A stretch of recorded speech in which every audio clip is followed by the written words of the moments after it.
unprecedented times, whatever the hell that means anymore, COVID. to why is my food order missing half its items and from a completely different restaurant. And I've never had that happen, and I've gotten food delivery a lot. I've basically, okay, so one thing that they do wrong is sometimes they don't include a straw for my drink.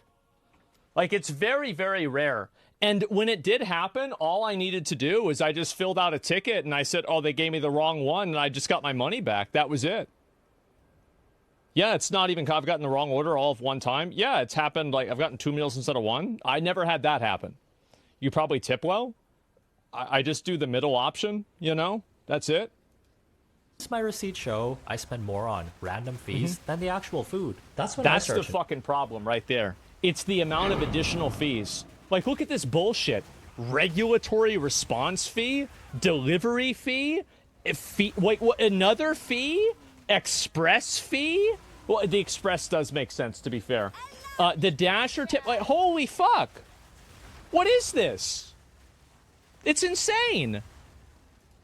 Than the actual food. That's when I start to notice. We can have a processing fee for them to process the fees. The Dark Museum. When you take a look at prices in the app, sometimes the food is more expensive than when you order in person. Yeah, which, okay, sure, they're gonna upcharge you a 10% lazy tax. That's fine. Yeah. But what are these fees that keep appearing every 1 to 2 business years? First, we have the standard delivery rate that would change based on your location. Fair and just. Fair and just? I never watched those Pride and Prejudice people before.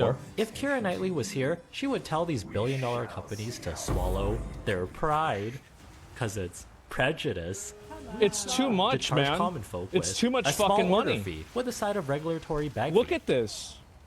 You're paying more money for it to be delivered than for the food itself. It's nuts. Top with express fee, on top of a service fee, Look on at top this of a shit. delivery fee. With a in Canada. Well, this isn't real money, but like, look at it, 34 Canada dollars. Expanded rage fee, regulatory response fee. What the fuck exactly is that? Are we responding to? A BuzzFeed quiz? The thing is, these apps aren't very forthcoming about what they're doing with all these fees. They're milking from you, or they don't make finding a clear-cut answer easy to find. Yeah. Sure, you're getting a steal of a delivery fee at just 2 quarters, but what exactly is this $20 worth of taxes and other fees? Oh, They'll usually say something like, "These fees are meant to provide you with better services." Okay. How exactly? Well, maybe I think that they should make it a law that you have to separate sales tax from processing fees. Because I think that the combination of it will allow people to, like, companies effectively, the reason why I think you should have to do that, it's actually extremely simple. It's because it's being done to confuse the customer. So, like, if you have a way of doing business that the way that it's designed is to mislead the customer into thinking that they're not spending money or they're spending more money, you are actively trying to lie to the customer to make them give you money, which I don't think is a good business practice, by the way. So, yeah, it's not even a question. It's exploitative. It is. And it's not even exploitative. It's just misleading. It's misleading and it's in bad faith. These fees are for full-time delivery drivers so they can make a livable wage. There's no delivery services if we didn't have people delivering. Deliva. We're a land of opportunity. Yeah. I remember when being an Uber Eats driver or a DoorDasher was considered a cool job. You can make your own hours, work as much or as little as you want. The original gatekeep girl boss ladies selling. Let's see, 13th to 20th, that's $1,000 in a week. I mean, that's not bad, right? I mean, like, it's not great, but it's not bad. Yeah. Up in their pastel pink Cadillacs, except the Cadillac is a Toyota Depends Camry, on the hours, and the girl boss is stressing over wages. Turns out all these fees you're paying might not even be going to the driver. No, they're not. DoorDashers would get paid a base wage that ranged from $2 to $10 based on how far you had to drive, plus your tips on top of that. If you only had $2 orders the whole day and only a few people tip, that would be rough. All of this varies. Well, there's always like service. There's always like service RNG with tipping, right? That's one of the reasons why tipping is bad. Where you live and what laws your city follows. There was a new fee that was introduced in Seattle and a handful of other cities called a regulatory fee that's supposed to help drivers earn minimum wage, which turns out is hurting everyone in the business, even the drivers themselves. The added cost on the city's new app-based worker minimum payment ordinance appears to be falling on customers, and they're noticing. Recently, I tried to order just like a coffee, and it was like $26 for just a medium coffee. That was kind of insane. The $5 regular. In my opinion, If you can't afford to do business and pay people a reasonable, fair wage, then maybe you shouldn't exist. Maybe you don't need to be ordering coffees. Go get them yourself. It's a luxury service. This isn't something that's meant for everybody. It's a luxury service that some people who have way more money than time can decide to do. I hate the argumentation that it's not financially viable to pay people a minimum wage or to pay people a living wage. That's outrageous. If it's not financially viable, then you're not financially viable. Problem solved. Why are you ordering just coffee? Yeah, exactly. It's the company's job to pay their employees a living wage, not the customer? Yeah. Regulatory response fee is used to help cover DoorDash's increased operating costs. You think that the convenience of delivery isn't worth the price anymore? Honestly, I don't. Moomin says since the new regulations... That's because it's not meant for you. It's not meant for college kids. It's meant for people that are like wealthy executives. People always had food delivery. They did. Like, do you think Donald Trump went and got food 30 years ago? No, he had it delivered to him. It's not supposed to be for, like, college kids that are working a part-time job. This has always been for working professionals and for people that had a lot of money. It's always been a luxury option. How are we even talking about this? Even, like, back in the day, like, how many of you guys, it was a big event when mom or dad would order pizza and you get pizza delivery. That's like Friday night, everybody's staying the night over, and you get pizza delivery, right? Exactly. That's the luxury. That's the thing. It's like, yes, exactly. It's the big deal. It was huge, yes. Were enacted in mid-January, he and other drivers have lost much-needed income they rely on to provide for their families. He's reporting about half the number of trips... I hate this. I hate this. I think it's so stupid. The idea that, oh, wow, look at these poor drivers. They want to work for slave wages and you're not letting them. Oh, too bad. Why can't we just have like underpaid wages? Why can't we just not pay people money? Get the fuck out of here. Compared to this time last year. Is this a sitcom I'm watching right now? Silly government trying to help everyone, but actually makes everything worse? I'm just speculating here, but I have a feeling these apps are making customers... I would rather people not have jobs and we address the root problem of why people don't have jobs than we keep people's we keep people in like this weird underclass of constant gig work and like indefinite financial anxiety. Like I get, right? Says the multimillionaire. Yes, says the multimillionaire who I pay 7 figures in taxes every year. And I support universal basic income because I know that's the future. Even if you don't want to believe that, it doesn't matter if you want to, it's going to happen. It has to happen. Pick up the slack for not... And it's not based, it's just the truth. Like, it's inevitable. Like, it's like gravity. Of course this shit's going to happen. Communism? No, I never said communism. What the fuck's the communism? Stop it. No. Before any of the profits make it to the restaurant, these food delivery apps will reach their meaty little hands into the bag of gold and take a few coins for themselves. You might be wondering, why do restaurants use DoorDash and Uber Eats when they can handle their own delivery and keep 100% of the profits? Well, that costs money and time you might not have when running an entire business. Yeah, exactly. Same with coming up with new technology, like building an exclusive functional food delivery app that you also have to advertise so people download it. It's a huge mistake. It's like, you know what? Here's a great example. How annoying is it if you have to use the Ubisoft launcher instead of just get it through Steam? Fuck them.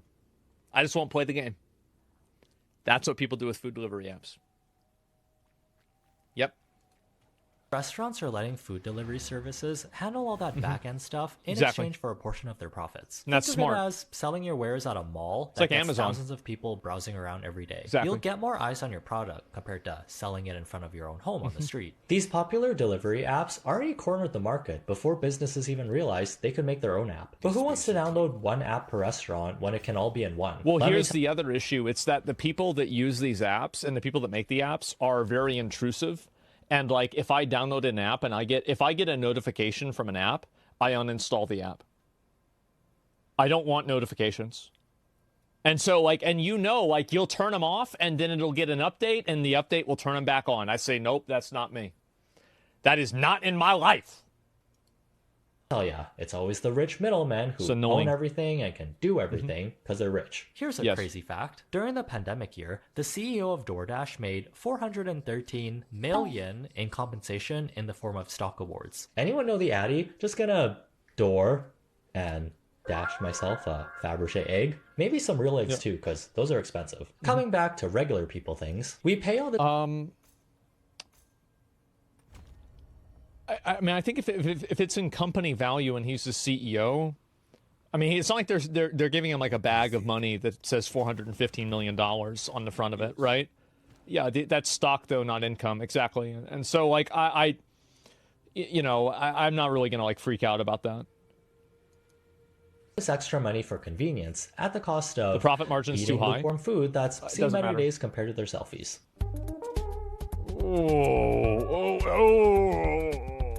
You still get my food from DoorDash, my orders wrong. If you've been on the internet for at least 2 years and have gotten scammed at least once in your lifetime, you should know better than to completely trust something you see online. Don't be that Facebook mom who spreads misinformation to all her friends. This image I saw the other day makes me believe in miracles. Does anyone know where and when this happened?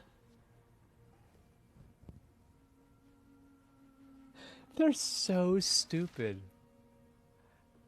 They're so dumb. Flame. How does this happen? Back in my day, there were only two types of people. Catfish and people that catfish. I always do my research before ordering or buying something from a place I've never been to. Reviews used to be more trustworthy. I don't. I just show up. I just show up. I never, if I get sick, every once in a while I'll get sick. And I throw up. I take a nap, I wake up, everything's fine. It is what it is. It's so easy to manipulate your online image. If you have the money, you can just buy bots to boost up your ratings and game the system. No one has the time. No one does that. To review a review to see if a human or an AI wrote it. Companies will even buy fake bad reviews on other restaurants just to get a leg up on the competition. Oh, that's some nasty mean girl shit. Ordered a waffle to find a fingernail and a hair in my food? Am I weird? I never have these problems. I guess I'm lucky. To find a fingernail and a hair on my food. Absolutely shocking customer service, as I was told I would have to wait another hour to get a fresh one. I asked for a refund, but never received one. Wouldn't send my worst... Okay, so what you have to do is you have to say that you don't ask for a refund. You have to say that they delivered you the wrong food. And then you have to take a photo of the food, and then they'll give you the money back. So, like, if you ask for a refund, it usually goes into, like, a, what do you call it? Like a verification system. And it just, like, they basically throw it away. But if you go... Look, I mean, you really think we're going to have that. So then you have to send them and say you received the wrong food. Because the wrong food, like... for whatever reason, that goes through the app and it bypasses the check system and it will automatically give you a refund. Yeah, it does work. Yeah, so you don't have to dispute. Or they just give you credit that's to their app. Yeah, exactly. Service not rendered? Yeah, 100%. Like, no, because you try a different one. Because I had that happen to me. I canceled my my ticket and then I just sent in a different type of ticket and I immediately got my money back. Because you have to remember... Fuck them. Fuck them. They can suck a dick. You have evolved for millions of years because you are an apex predator. Are you going to get finessed out of $20 by a fucking computer program? Absolutely not. Fuck that. Enemy here. Our restaurant is not open yet, so this is impossible. Whoa, a fingernail and a hair? Maybe if you were ordering angel hair pasta from a salon instead of a restaurant. Mamma mia, I could see that happen. A capellini behind you. Oh, but watch out for those curly fries. Made from snakes? Ew. Which brings us to the next topic of AI and how its use has skyrocketed over the years. Yeah. It's showing up in places where it feels like we're in a Black Mirror episode. No, it doesn't. Taco Bell started using AI. You know how I can tell? It's because they get my order right now. AI is great. I would rather talk to an AI. So I go to Popeyes sometimes, and there's a Popeyes I go to, and I've realized that the employees cannot process an entire order at a time. I have to say, number 5, and they say, what do you want? I said, number 5. And they say, what kind of chicken? I say, regular. And then they say, what side do you want? I say, mashed potatoes and gravy. And then they say, what drink do you want? I say, large drink. Because if I go and I say, can I get a number 5 with, like mashed potatoes and a large drink?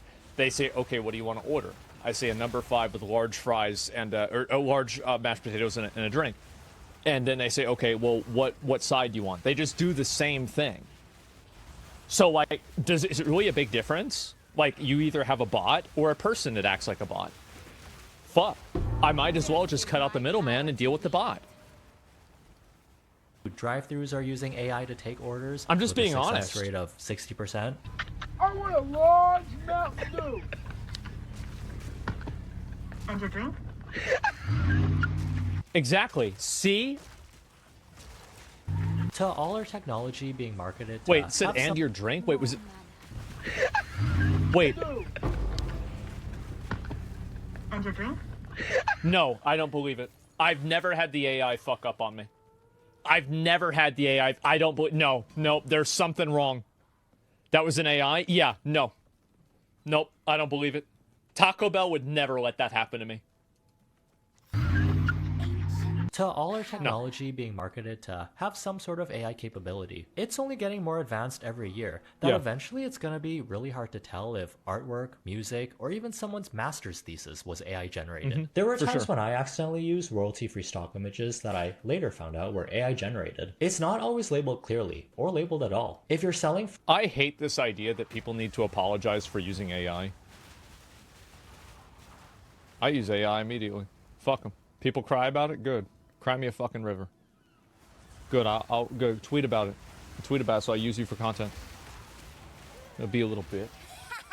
That's just that's the future. You can't fight the future.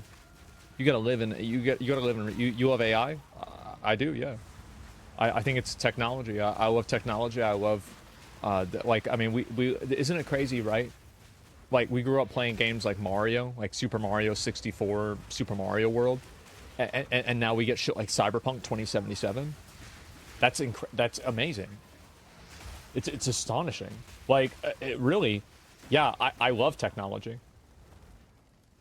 Food, your menu needs to entice people to have some sort of appetite for it. Hero Mania, if that's even a restaurant, used AI to generate all their food items, which ended up looking like an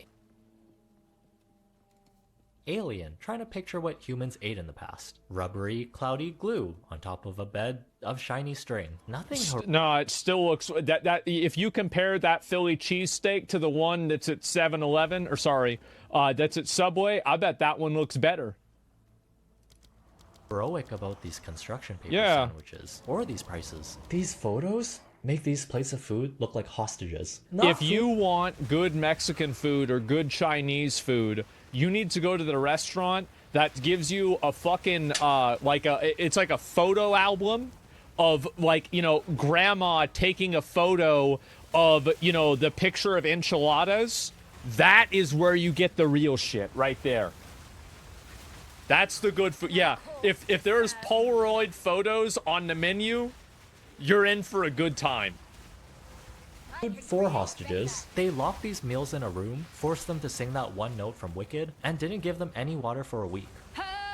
Oh, I never watched that movie. This is what the inside of my brain looks like when I'm trying to remember what I ate for lunch today. Everything is so rubbery, dry, and wet at the same time. I don't think avocados are... I think that this should be illegal, by the way. I think that if you are advertising food that you did not make, it's not your food, then I think it should be illegal because it's misrepresentation. You're misleading people. I don't know why so many people can't understand such a simple concept, which is if you communicate in a way that is designed to mislead or make a customer think one thing when it's actually something else, then it should be illegal. It's so easy. It's so simple.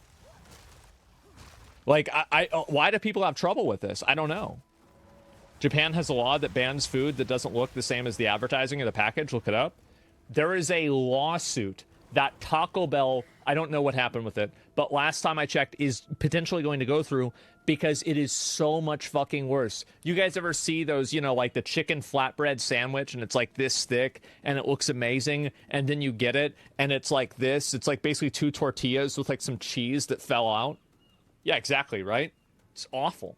It's so bad, Taco Bell might actually have to pay money for it. Supposed to look like a horseshoe. A second ago, you wanted AI? Well, so you're a retard, number one. But let's explain the topic. The problem isn't AI, it's misrepresentation. If this individual took a picture of like the fries or like whatever it is, the Philly cheesesteak sandwich, from Subway or from like a stock image, and they used a stock image instead of their own food, I would say the exact same thing.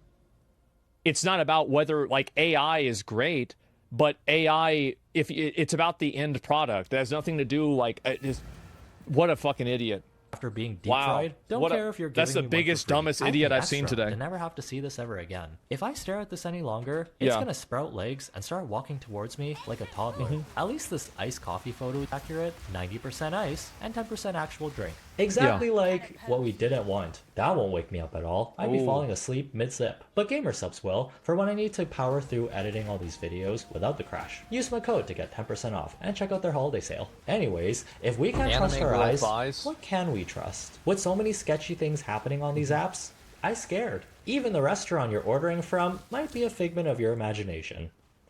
Oh boy. There's been a lot of content made on ghost kitchens becoming more popular on DoorDash and Uber Eats, which is when restaurants or big franchises like Chili's, Denny's, IHOP, and Applebee's will masquerade themselves as a different restaurant on these apps. What? Legally, I don't want to say that this is the exact same sandwich, but my taste buds are saying this is the exact same sandwich. What we are looking at here are Bro, you're a food YouTuber with a mustache like that? Bro, he's playing the game on hard mode.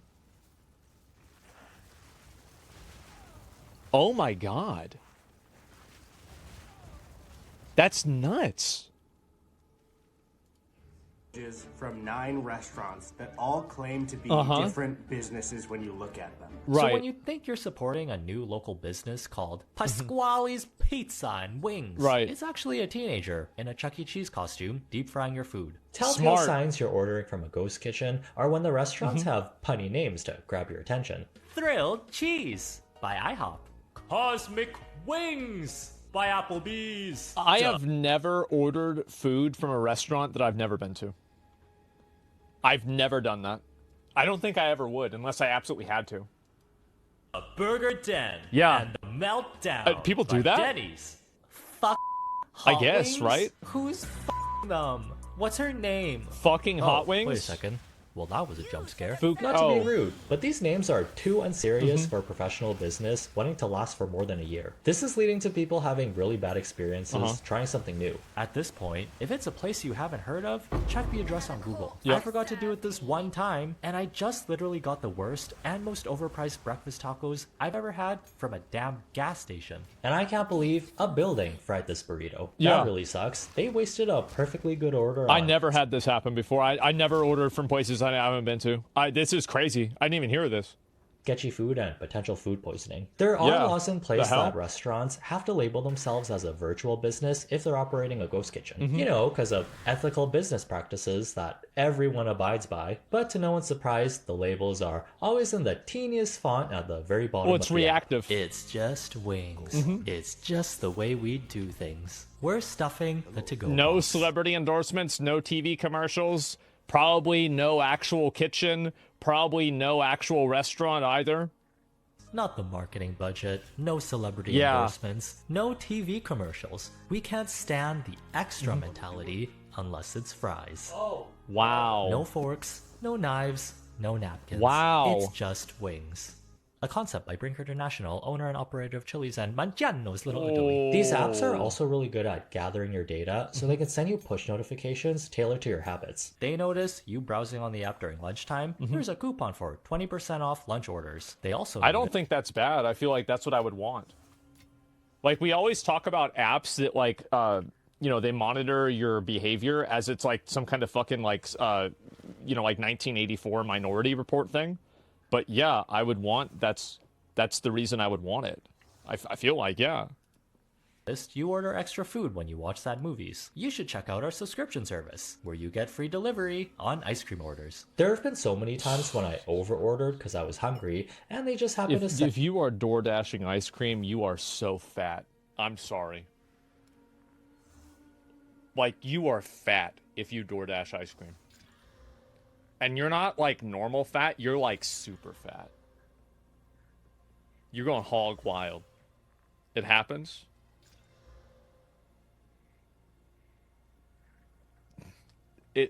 No, I'm just saying, like, you fat as hell, you DoorDash and ice cream.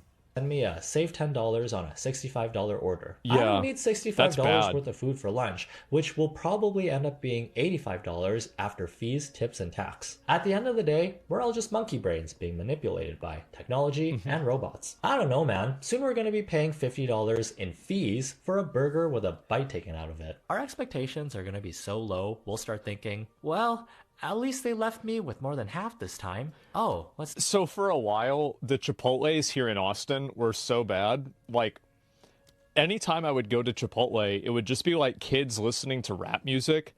And like, I remember I went there at like 9:20 and they closed at 10. And they're like, bro, we're closed. And like, they're all just sitting around listening and watching YouTube videos. And I'm like, okay, guys, right, for sure. And so, you know, I mean, I would do the same thing if I was like, you know, in high school then too.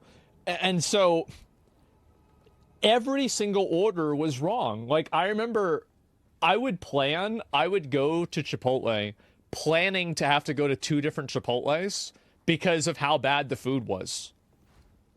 It's insane. Should have bribed them? Well, no. Then it was the same guys. Like 2 weeks later, they're like, oh, we know you. Can you take a picture with us? And I'm like, yeah, sure, right?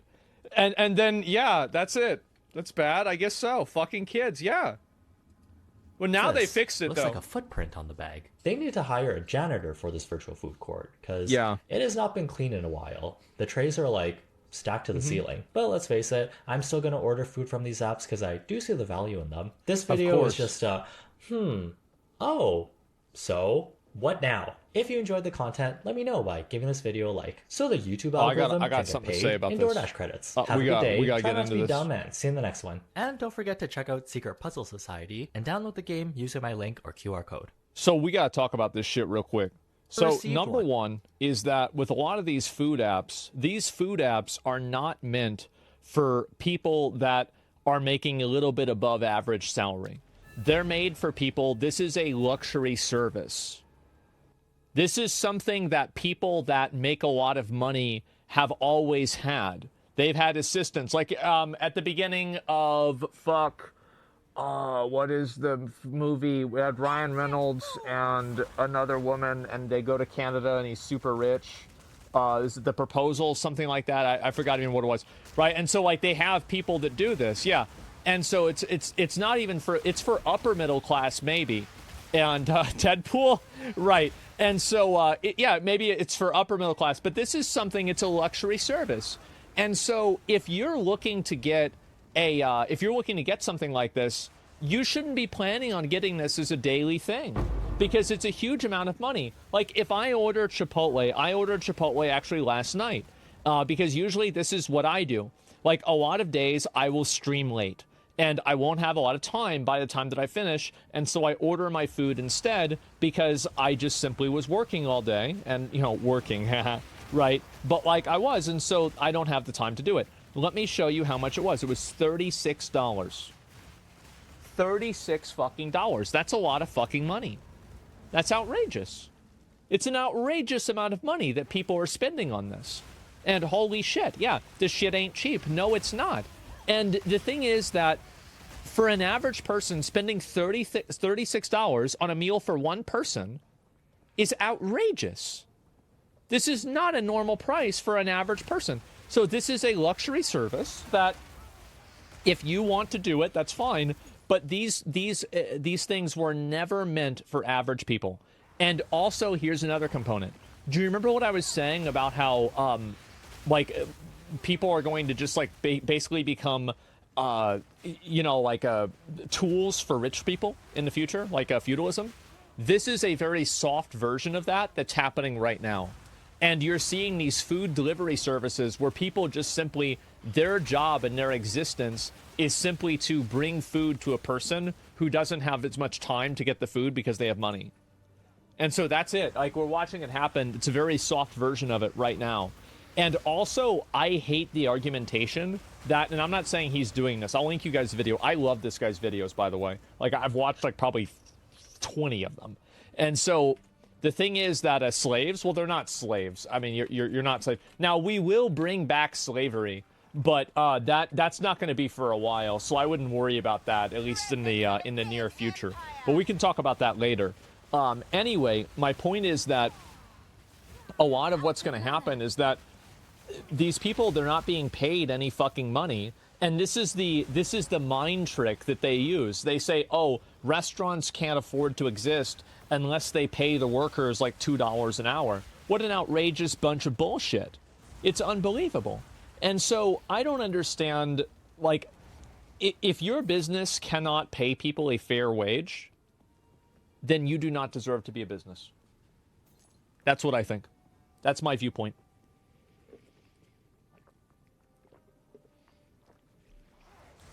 It's so fucking simple. You cannot monetize and build something around the exploitation of people's time and labor. It's disgusting.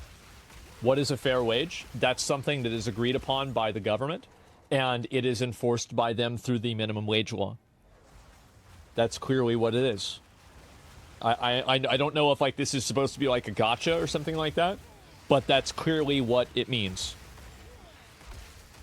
Yeah, a fair wage is anything somebody decides to accept. I think that that's not really true, because a lot of companies can take advantage of people that are disenfranchised or disadvantaged in one way or another by employing them and then paying them low wages.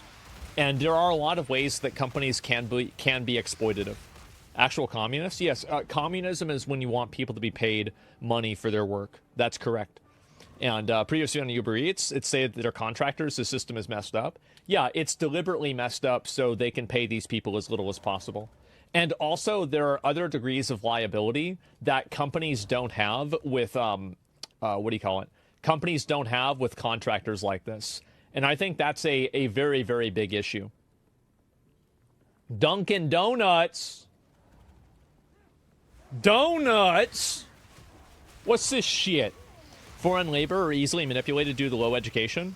I think that the most, in my opinion, the most corrosive form of this right now is that we have, illegal immigrants that are working for below average and below the table wages, and they don't have a recourse for it. Like, that, in my opinion, is the most disgusting version of it at this current point. I'll be right back. Give me a second.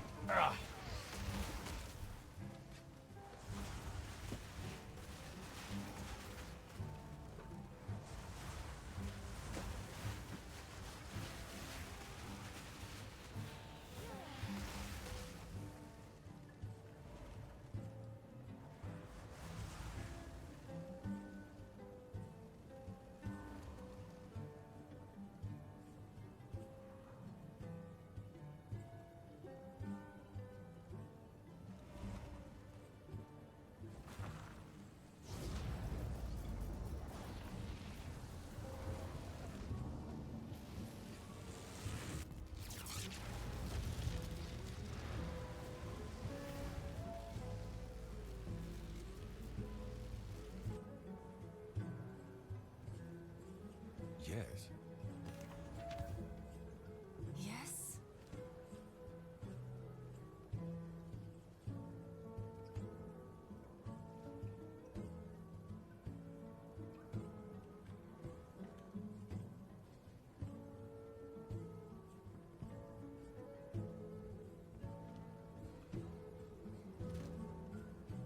All right, I'm back. Sorry. Fucking goddamn, I got too many of these boxes of sody. We gotta get rid of them. Okay. A lot of independent construction companies go to home improvement stores early in the morning to pick illegal immigrants out for work. I mean, that's like a meme here in Texas. Yeah, every time that somebody goes to a Home Depot, there's always people, like, I remember it was like Zach's dad. We were driving over there, the other Zach, and like, his dad was fucking joking about this shit with the windows down, like, talking to me. It was actually true? I don't know whether it's true or not, but, like, okay, so if I was an illegal immigrant, and, like, yeah, I feel like that kind of, like, I feel like that's a good system. It's like they just kind of stay there at Home Depot or Lowe's, and it's like you're waiting in queue until you can join a group. I don't know, I feel like that's pretty normal, right? What the hell? Yeah, they're illegal aliens? Well, yeah, basically, right? But that's why they bring them in, because they pay them less fucking money. That's the reason. And not a good thing, but, you know, if that was me, that's what I'd be fucking doing. Absolutely. A lot of Uber drivers are illegals. They borrow accounts from their legal friends. I mean, I don't know. Like, I have no fucking idea, right? Dunkin' Donuts workers strike.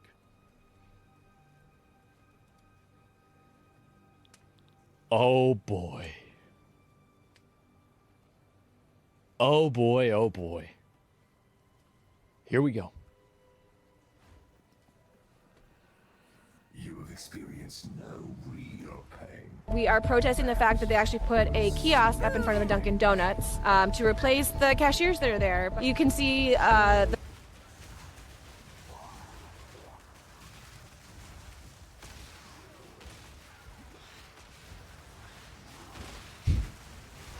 Welcome to the future. the writing on the wall for a reduction in workforce, and I think that's the thing that we're looking out for. They've already installed QR codes on the table, and we are worried that the next step is a tablet. Next step could even be a robot one day, and we need to be able to have It could be a robot. No, it will be a robot. Yeah. Flippy is inevitable. say in the workplace. If we allow automation in, it's just going to take customer service, away. It's going to take. That's the goal. Yeah. That's the point. Please work faster on it. Service out of customer service, and that's not what people want. They hate workers. It's not what people want. Who decided that? I want it. I do. I think that working a service industry job like this is not a good use of a person's time. And I think that people could do something that's more fulfilling to them personally and to live out their existence in a way that's more fulfilling and more meaningful.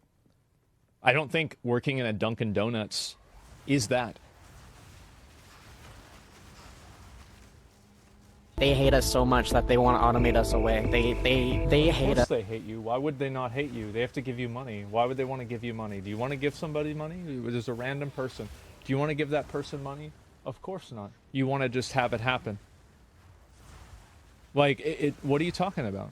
Us more than they love their profits. They hate us more than they love their profits? No. They hate you because they love their profits. This is the exact kind of person that I would imagine striking Dunkin' Donuts. I am an anarchist, so yeah, I do believe that hierarchies and places of power cause violence, and that's pretty much all they do. You think that profit over people is going to last forever, or do you think that late-stage capitalism is just going to death spiral so hard that we have to ultimately kind of level the playing field and create a new society? Well, some people have to get shot. Developing news today. But it's not you. People love saying stuff like that because they think it's never going to be them, right? Everybody likes saying this kind of stuff because they assume that when this happens, it's all going to happen to somebody else, or somebody else is going to have to do it. Yeah, that's always what it happens. Anarchists complaining about violence. Well, I mean, there's some countries, and the first thing in an anarchist society that happens is somebody takes it over and makes it non-anarchist.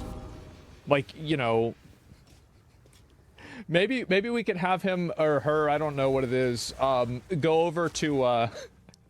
over and join Joseph Kony's army. How about that? That sounds like a really good time. Out of New York City, where the CEO of United Healthcare was shot and killed in broad daylight. Yeah. It's believed he was targeted, but it's unclear why. I hope it's not me. Yeah. Did you know that every Thanksgiving? Yeah. Yeah. Okay. Especially since most of them don't own guns. Yeah, I think that the mindset of that is it's so just not realistic. It's just not. I'm an anarchist, but not on some weird political shit. I just don't care about the laws. Oh, well, yeah, of course, right? But like that's not the same thing. 75.9 million Americans use airports like Phoenix Sky Harbor to travel to go see family elsewhere in the world. It's crazy, right? It's a big week. But guess what? There's a lot of beef right now at the airport. You know why? Hundreds of restaurants and concession employees on strike, planning to continue. You telling me about a fucking airport where you guys spend $18 to get a drink? You telling me they're striking over there? Their protest tomorrow. And because of this, restaurants and concessions will be shut down. The workers with HMS Host, a vendor operating many of the restaurants and coffee shops inside the terminal. See, Flippy would never do that. He would never protest. Flippy does not even have the word union programmed into his language model. He doesn't even know it exists. He'll work on Christmas. He doesn't care. He's happy. Flippy is pro-consumer. He is. Say it's time for their demands to be met. The workers say they want what most American workers want. That's the ability to keep food on their table and a roof over their heads. Employees then think about that and stop thinking about trying to keep these shitty fucking jobs on life support. They're thinking about it from the complete wrong direction. If none of these people had to worry about like paying money, if like everybody just if you received the same amount of money every month, regardless of whether you went to this job or not, I bet 99% of these people would never go to the job. So you don't care about the job. You don't give a fuck about the job. You care about the money.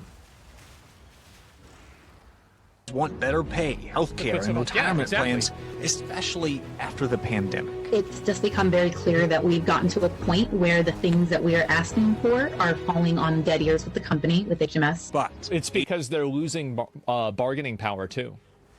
The employees have no bargaining power anymore because all of the company executives know that they're just going to replace these people with robots soon. So who cares about what they think and who cares how they feel? HMS Host paints a different picture, claiming it's offering 12% raises and better benefits, and in a statement says the strike, quote, serves to hurt the traveling public and the HMS Host associates who continue to work during this difficult time. So, we're going to go to a protest, specifically a Phoenix Sky Harbor food service anti-automation protest. We're going to meet up with some Dunkin' Donuts employees that... There is nothing less valuable than unskilled, uneducated labor. It like, that's what a horse does. Those are the people that are going to get replaced as fast as possible. Low skill, no education labor. That's it. Bro, that's why I just told you. No, I'm just saying, right? Like, yeah. I can understand why they're fighting for their livelihood. No, I know, I get it. Like, I mean, it's easy to understand why they're doing it. Yeah, of course. May or may not be being replaced by robots in the near future. And we want to ask some of the employees about how they feel robots pose an existential threat to the American working class. My name is Winona Rue, and I work at the Dunkin' Donuts in Terminal 4. Okay. There's 2 kiosks, like, at the front. No one really uses them, but the way it works really sucks, and it's like less efficient. I love how they're playing this music as if this is some like 70s like sci-fi movie. Oh my god, there's a kiosk, and then you have to go in there and you have to click on the buttons, and then it's like, oh my fucking god. Than just going up and ordering. They don't even put the work into the kiosks that they need to have them operate properly, if at all. It's making our job harder because there's all kinds of stuff in the system that we don't have or that we do have that's not available, and the prices are wrong, and it just makes our job. This woman's bringing up a really great point, and I think that what she's saying is completely accurate.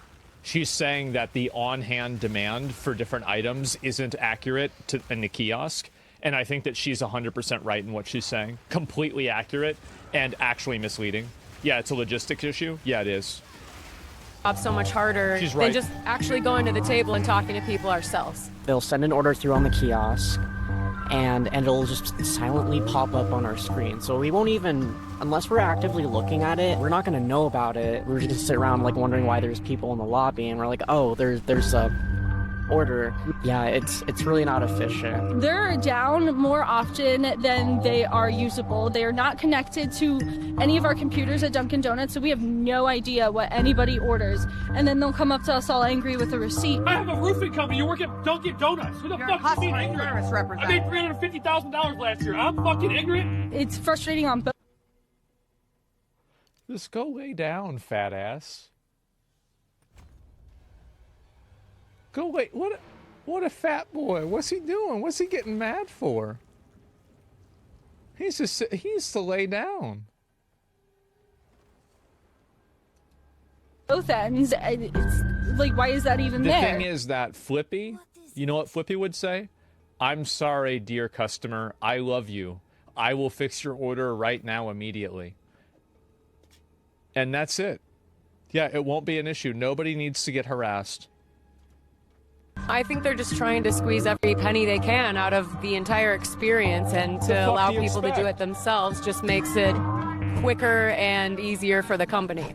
Do you feel like Well, if it makes it easier for the company and it makes it easier for the customer, then does the company serve customers or does it serve its employees? It serves customers. If it serves its employees over its customers, it no longer is a company because it's going to go out of business. Like, these people, again, are just completely fucking delusional. Enjoy your job?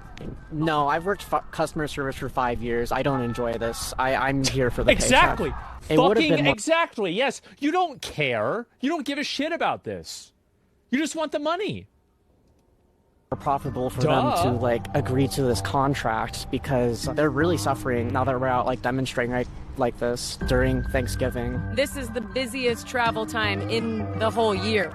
And we have to make a disruption in order for them to listen to us and for them to know that we're serious. They will listen. They're gonna speed up those kiosks. They're gonna improve the kiosks a lot. What kind of existential threat do you think automation poses to the workforce? People want human interactions. As much as people want to say that, you know, AI and automation is the way, people that come through the airport, they don't want to continue to serve themselves. You know, they want to sit down and relax and not have to think about everything and allow somebody to take care of them. As a server, I don't want to be relegated to a glorified food runner at the end of the day where, you know, I don't think that there's a lot of, like, a glorified food runner. Like, we've got a lot of, like, I mean, this is, like, some fucking friendly fire here. You're not any better than a food runner. You're working at Dunkin' Donuts. And if you were a doctor, you wouldn't be any better than a food runner. What is this? It's just...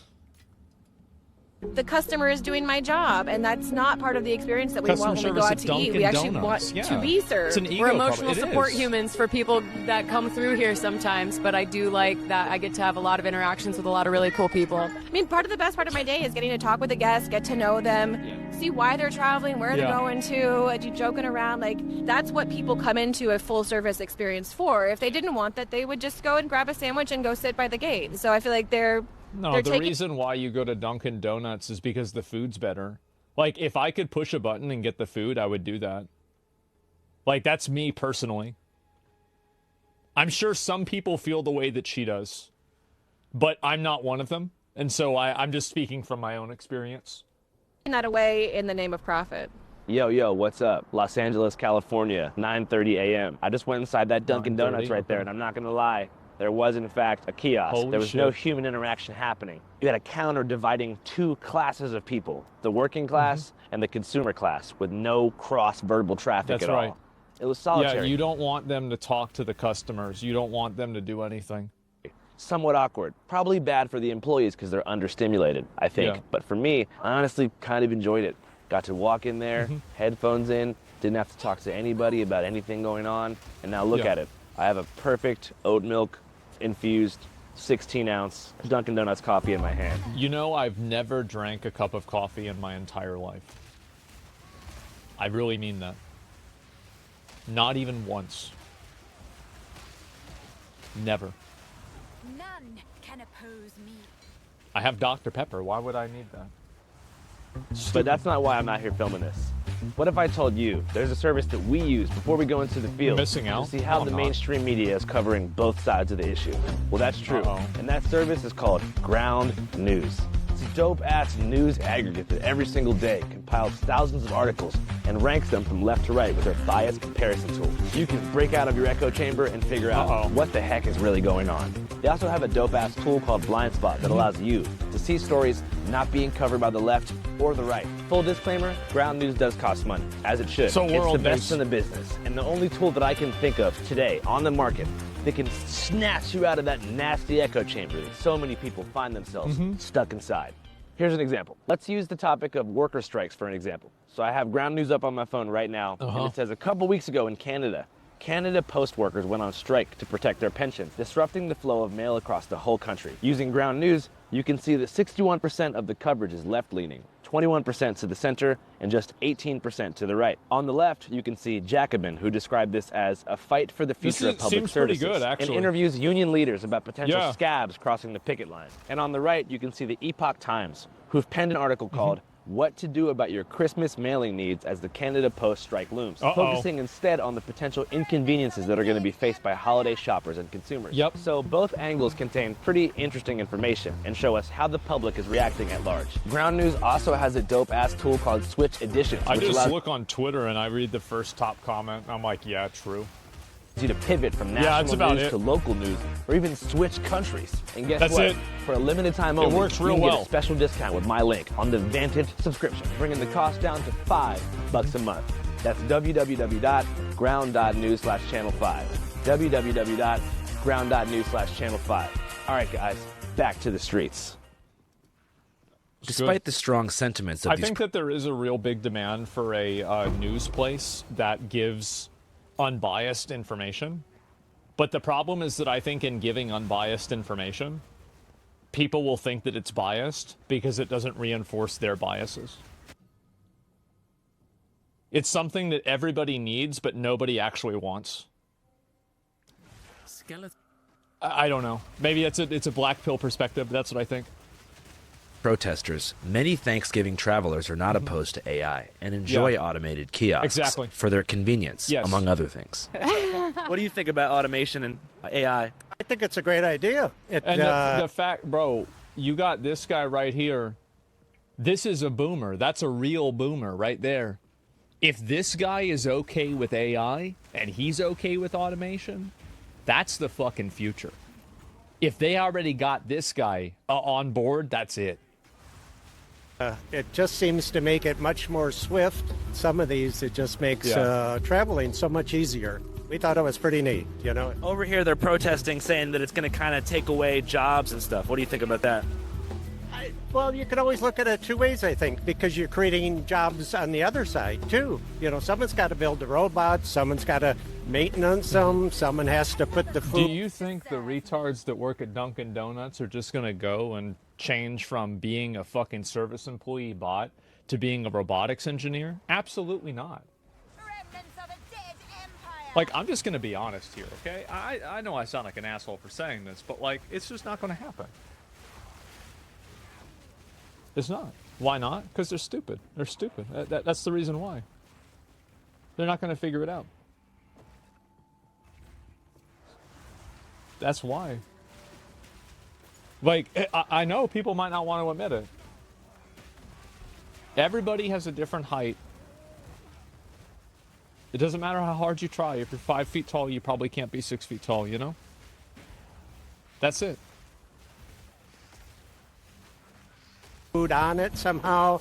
It's back and forth. You know, you might lose one here, but you're going to gain another one here, I feel. How do you feel about QR? I disagree with that. But, I mean, again, it is funny to see interactions between, like, average people that just have, like, very normal, like, you know, well-intentioned beliefs that aren't, like, super radicalized. You know, they're like, oh, yeah, I mean, I can see where they're coming from. Sure. I mean, hopefully it adds jobs in the other way so they can do something else. Yeah, there's normies. Barcode menus. Kind of bland to me. Yeah. Yeah, it's mid, below grade.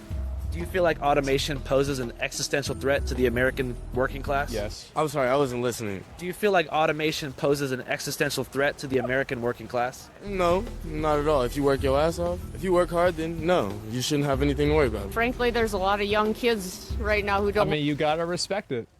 Hey, that's, yeah, you gotta that's a good answer. Want to work, you know, and it's not that I want to automatically replace them, but I don't think it'll ever be like when I grew up. I feel like nowadays, because obviously. of TikTok and stuff, all the kids want to be YouTubers and dancers and rappers. Bro, he's playing them. Oh, yeah, here we go. And you can see them smiling like, oh, yeah, kids, they're so stupid. Yeah. Don't want to He's like farming. be engineers and scientists and doctors anymore, and definitely not soldiers. And definitely not carpenters or plumbers or whatever, which to me right now, I wish I was starting a job. I wouldn't mind starting out at $50 an hour. I think the kids, male, female, you know, it doesn't make any difference. I have the sense of not wanting a real job. Just, you know, I want to just kind of do what I want, and they expect. Jesus, $50? Yeah, I mean, I bet if you, I bet that's probably, how much you make as a lineman? I bet you probably make pretty close to that.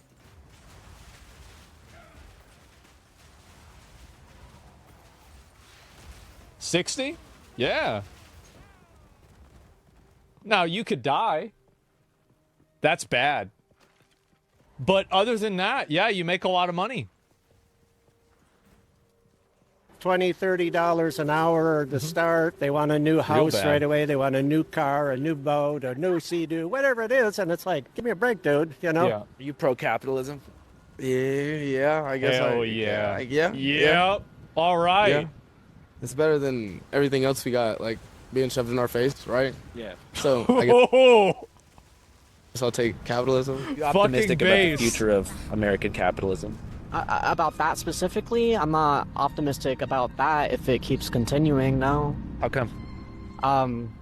Well, because it's hard to live.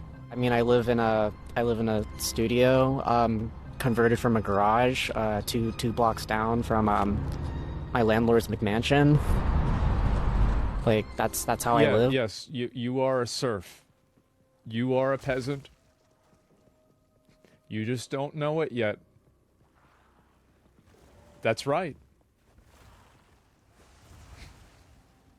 That's pretty much, give or take, how I've been living for like 5 years. Mm-hmm. I've been getting a taste of the real world for like years. So like I don't know, like why do these people have to?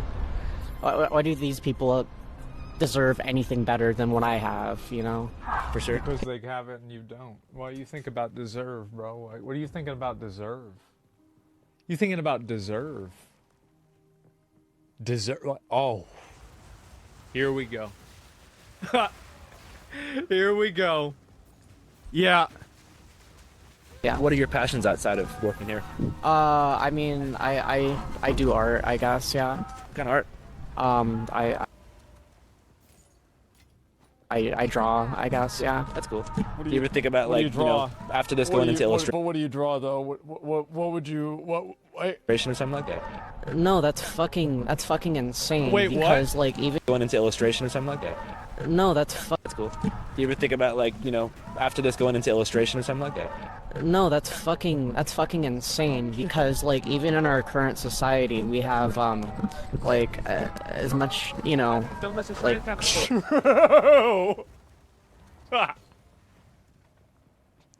the fucking like fucking the our society, the fucking I'm not gonna have the opportunity, no.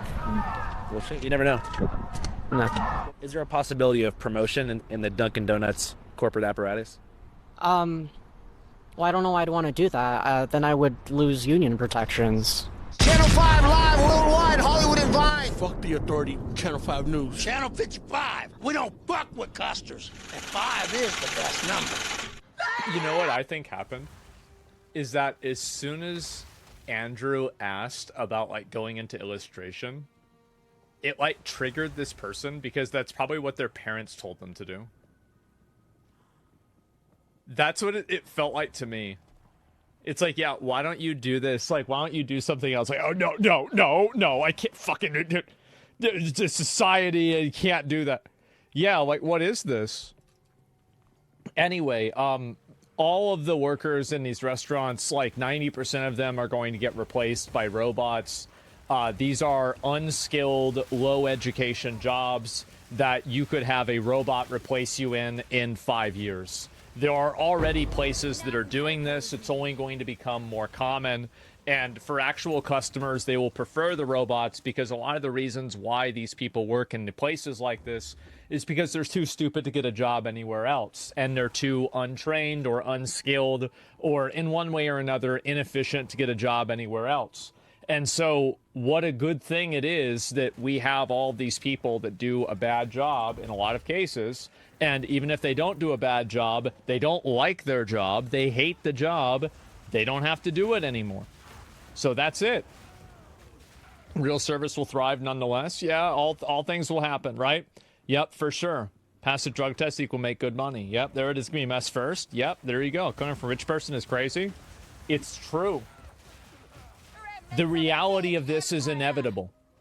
I understand that some people might feel a certain way about it, but the reality of what I'm saying, this is going to happen, man. I don't know what you want me to say. It's gonna fucking happen. There's the video. Give it a like. That was really fucking funny. I love it. Yeah, there we go. Society's gonna be wild soon. Yeah, I know, man.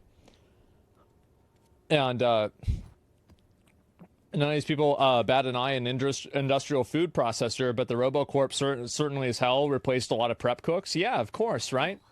So, be perfect, never make mistakes in life, or you won't be able to survive. Fuck right off. Well, here's the thing, is that everybody, like, here's what my viewpoint on it is that, yes, obviously it sucks that the world is the way that it is. It's obviously bad, but you're not going to change the world by writing a well-reasoned post on Twitch chat. It's not really going to matter. Nothing's going to change. People aren't going to shit about, they're not going to care about this at all. It starts with parents. Yeah, of course, right? And my thing is, after profits surge, after they fired all the workers, how do they continue to cut costs? They make better robots that are more efficient. Like, what do you mean? That's obviously what they have. Do you have empathy?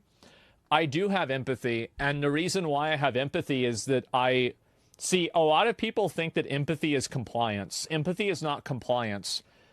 In my opinion, I think that these people, their problem is not the job. The problem is the money. So they all hate working at Dunkin' Donuts, probably. So they're fighting so hard to keep their jobs at Dunkin' Donuts that they hate. They're not fighting for this because they love Dunkin' Donuts. They're fighting for it because they need money. So when you're solving a symptom of a disease rather than the disease itself, then all you're doing is prolonging something and you're hurting that person in the long run. When you're trying to keep these jobs on life support by withholding AI innovation and withholding types of automation, all you're doing is hurting everyone. So when I think about empathy and I think about, like, what's best for a person, sometimes what people think is best for them isn't what's best for them, and vice versa. Look at the facts. These people are not good at anything they do. No, they're not. They're not, like, you're not going to be able to train this person to be a robotics engineer. It's not going to happen. You're not wrong, but what's the solution to ensuring mass unemployment in the long run? Well, it's simple. You have to do two things. You either kill all of the poor people or you do universal basic income. So you have to do one or the other. And so I don't know which one's going to happen, but those are pretty much the two basic options. And then there's like a there's a third there's like a slavery option, which is the third one. We could see that happen, but I think it's probably going to be one or the other. It's about time. Universal income and earn more on top of that. Yeah, who's paying for universal basic income? Because it sure as hell won't be rich people. Well, it has to be rich people. And if it doesn't, then they're going to have to kill all the poor people. That's what's, or pay half the poor people to kill half of the poor people, right? That's it. And so you start out college, you have an excellent opportunity to be a great addition to society, but wait, there aren't any jobs for you to work through to get through college, so you end up dropping out. This is bad, yeah. Yeah, I mean, sure, it could be bad. Yeah, definitely. And why wouldn't they just pay poor to kill other people? Well, that's probably what they would do, right? And I mean, you could see why that would make sense, definitely. And yeah, and sir, we currently ship the poor to jails and prisons. Well, I mean, that's people that commit crime. Poor people aren't criminals. Like, let's be honest, right? That's not the way it works. But anyway, this kind of stuff is going to keep getting worse, and it doesn't matter how many anarchists that shave half of their head complain about it. It's not going to make a difference. Nobody cares. The companies don't care. The employees don't even want to work there. They're just trying to protect their living. That's all. I'll read a few more, then we'll move on. And do you know sometimes the rich get murked? French Revolution, Russian Revolution, Mao. I think in a lot of revolutions, it's generally one group of rich people that's usurping another group of rich people, and it's just portrayed as a, like a workers' uprising. That's usually what actually happens, but this history is told differently to give people a sense of power, right? And so, yeah. So true, rich people put poor against poor. Yeah, and by the way, it'll work every single time. There's never going to be a time where poor people begin to have some awareness of class solidarity and they actually vote for their best interest and change society. It will never happen because a dog can never read. The average intelligence of a person is too low to not be at risk of being taken advantage of. It will never happen. People are too stupid. And French Revolution was rich versus poor. For sure, man. Well, anyway, you should probably read more about that. Do you think a real Hunger Games is going to happen in 50 years? Maybe, yeah. What about the 1920s and FDR? Well, I think if you look at the income disparity back then and, things like any sort of like indexing and like how high taxes were on rich people, they were a lot higher than they are now. This is why we need to increase the standard of schools. You can't. Schools don't solve the problem. So basically, here's what the issue is, and this is my opinion, right? But I think it's inevitable. That's not a very good. Okay, so this is just any sort of standard IQ distribution. This is a bell curve, right? And so if this is an IQ of 100, right? Let's just say it's right in the middle. I think that what's going to happen is that 80% of jobs that are for people that are of, let's say, an IQ of 90 or lower, 80% of these are going to be replaced with automation. And so you can, and again, people can get smarter, but they can't get that much smarter. And so as time goes on, this bar is going to get bigger and bigger and bigger.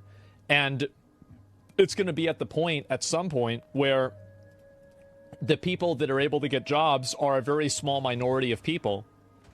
Streamers are going to get replaced. Well, a lot of people are going to get replaced. You know, the average IQ has increased over time. It's not going to increase at a ratio that's faster than this progress. If you want to make that argument, that's totally fine. But I think you should acknowledge the fact that it's not going to increase this fast. So, it's not keeping up with innovation? No, it's not. Won't streamers be some of the last to get replaced? I don't know. It doesn't matter. But, like, my point is that this is the truth. This is really this is the dark reality, in my opinion. And I think that a lot of people don't want to look at it like this because they view it as, like, kind of... I think the idea that people are kind of hard-capped with intelligence or hard-capped with any form of their, like their existence, I think it's a very politically incorrect opinion to have. But I think that it's also very true. I think it's incredibly true. And it's an unfortunate reality that I think a lot of people refuse to acknowledge. Why do we need humans at all? I don't know. If it doesn't fit their worldview, even if it's true. The Third World War will solve the population problem. Yeah, I thought COVID was going to be that, but I guess not. Does this end up with eugenics? It's a soft form of reproductive eugenics. Yes, that's correct. And but that's already happening, right? So like when you have rich people that can afford to have kids and poor people that can't, that's it's a very soft form of eugenics. So yeah, sure. And then also you're going to have like gene therapy and like gene selection as well with like having kids.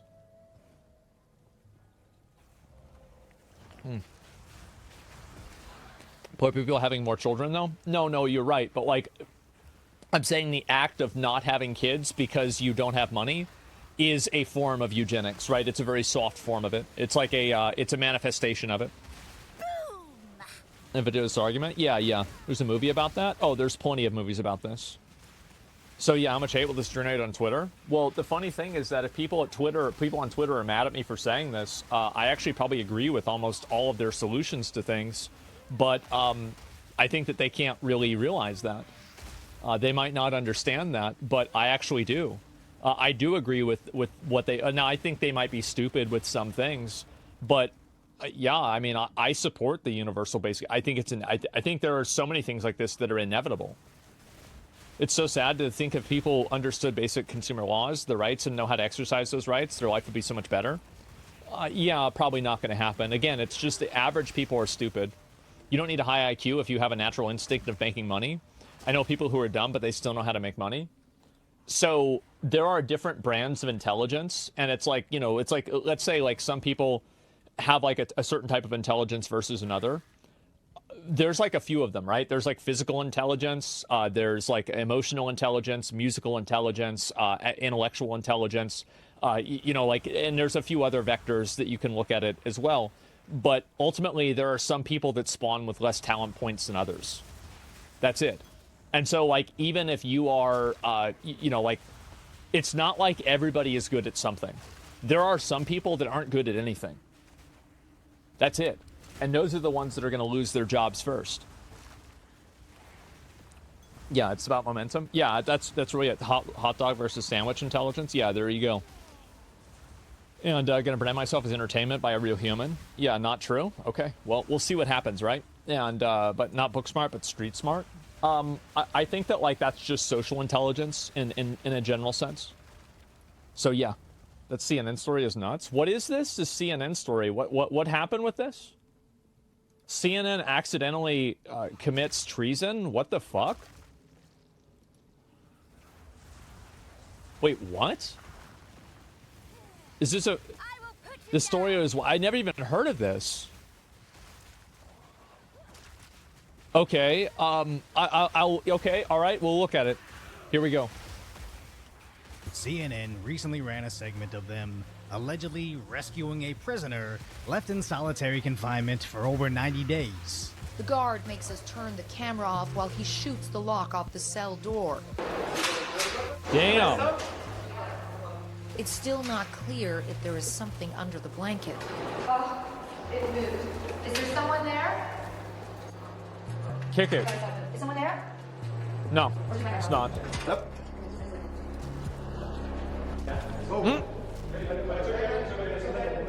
Never mind. What's he curled up like that for? What the hell are you doing? Lay on the fucking... Lay on your blanket. What are you laying on the pavement for? He tells the fighter he's from the city of Humps and has been in the cell for 3 months. Okay, you're okay. You're okay. You're okay. He clutches my arm tightly with both hands.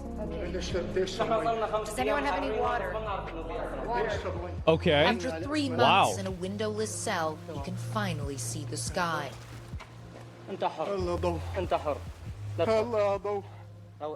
Now, this would be seen as a triumphant moment in journalism if it wasn't for the fact that they just freed a notorious torturer. There's a good chance.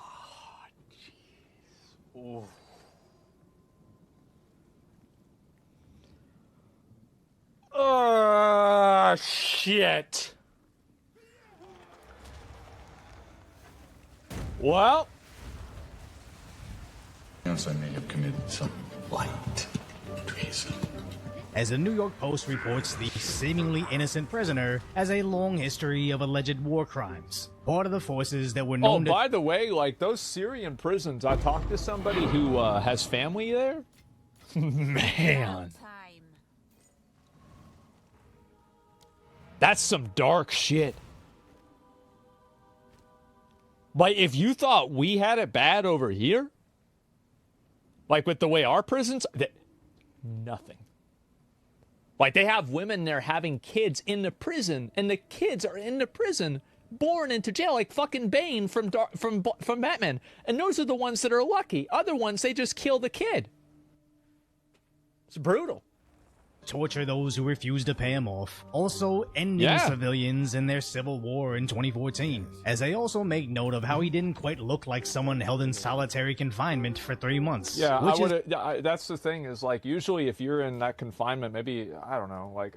just the seasoning on top of the treason they felt the need to self-snitch on. As even before the whole "you're rescuing a torturer" reporting came out, absolutely nobody was buying the story of, we turned the camera off and shot the lock off a cell door, then zoomed in on a random blanket. That's the thing is, like, I feel like shooting a lock off of a door like that is super dangerous, and I don't think that anybody would do that. Like, you'd probably use an axe or some sort of bolt cutters.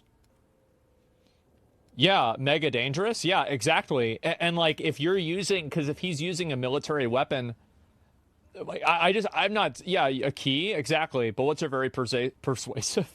Yeah, the lock will get scared and it'll open before the bullet gets there. Ricochets can kill? Yeah, they can.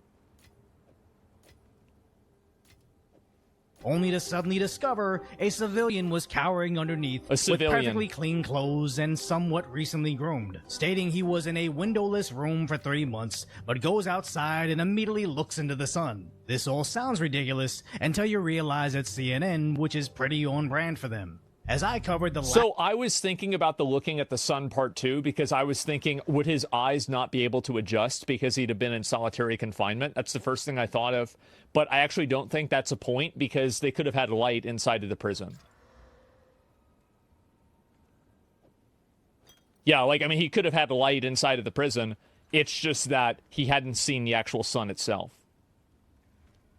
It's a windowless cell? Yeah, but that doesn't mean there's not a light in the room. Last time, that specific CNN reporter got caught up in nonsense, where she was reporting from a war zone, ducked down on the ground from a massive barrage of rockets. Hi, John. So forgive me, I have a slightly unelegant position, but we have just had a massive barrage of rockets coming in here. Not too far from us, so we have had to take shelter here. Only to seconds later show people casually walking around in the background.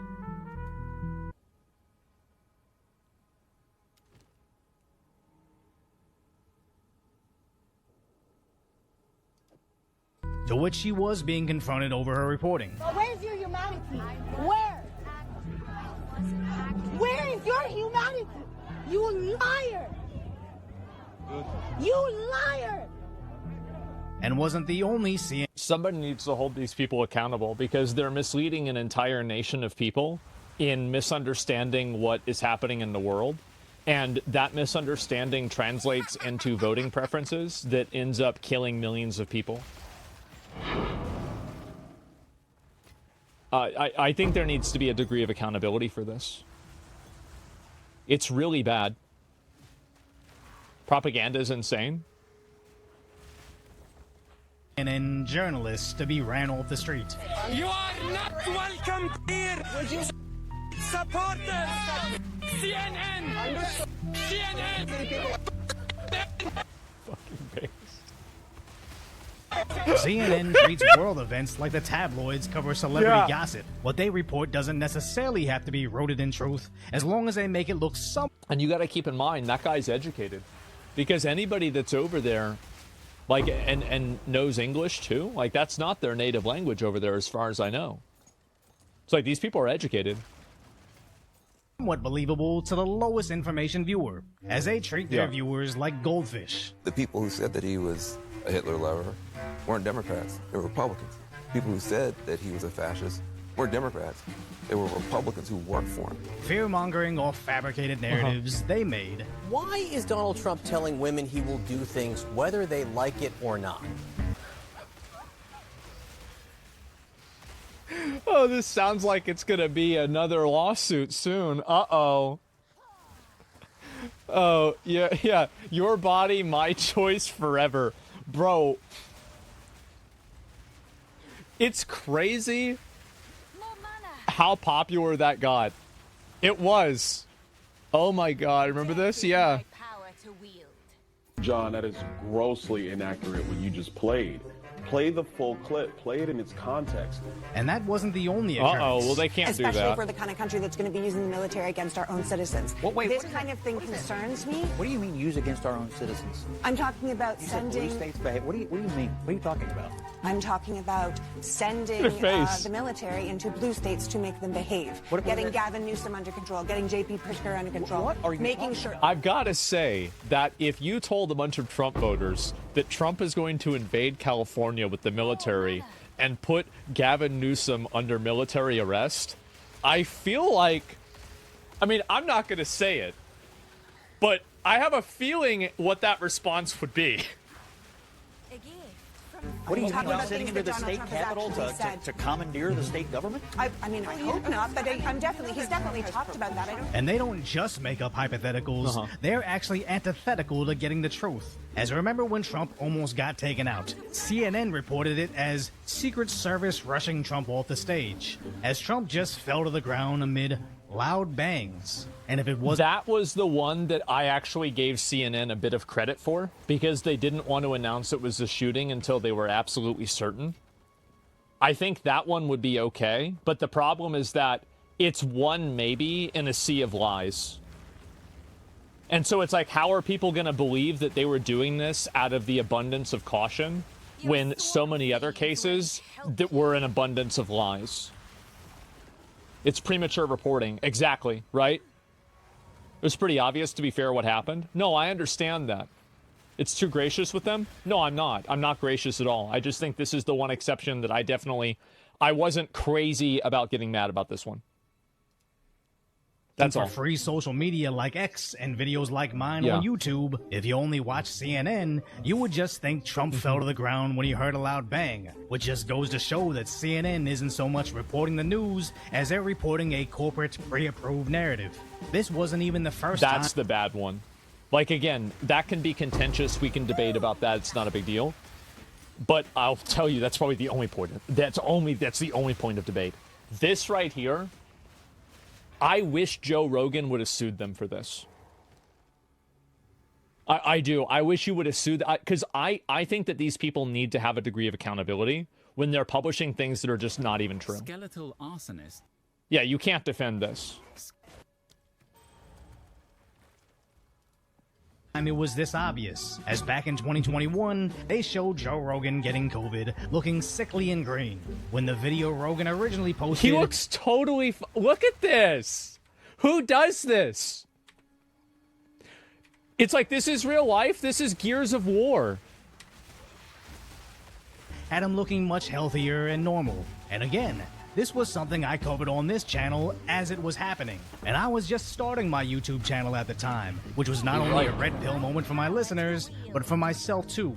As at the time, I remember seeing this clip from I had this happen too. Like, I remember my red pill moment with the media was the way that the media reported Occupy Wall Street. Like, that was when I realized that it was total bullshit. Because, like, I was too young to really fully understand, like, the media misrepresentation of, like, Iraq. But by the time Occupy Wall Street happened, that was where I was like, wait a minute, hold up. Uh-oh. Uh-oh. Oh. Very popular YouTuber I would watch, mocking people who do their own research. I did my own research. I have to say that I find it to be incredibly ironic that the woman who's making a video that's caricaturing people who did their own research didn't do her own research on the sponsor for BetterHelp, because it actually caused people to kill themselves. I think there's an irony in that.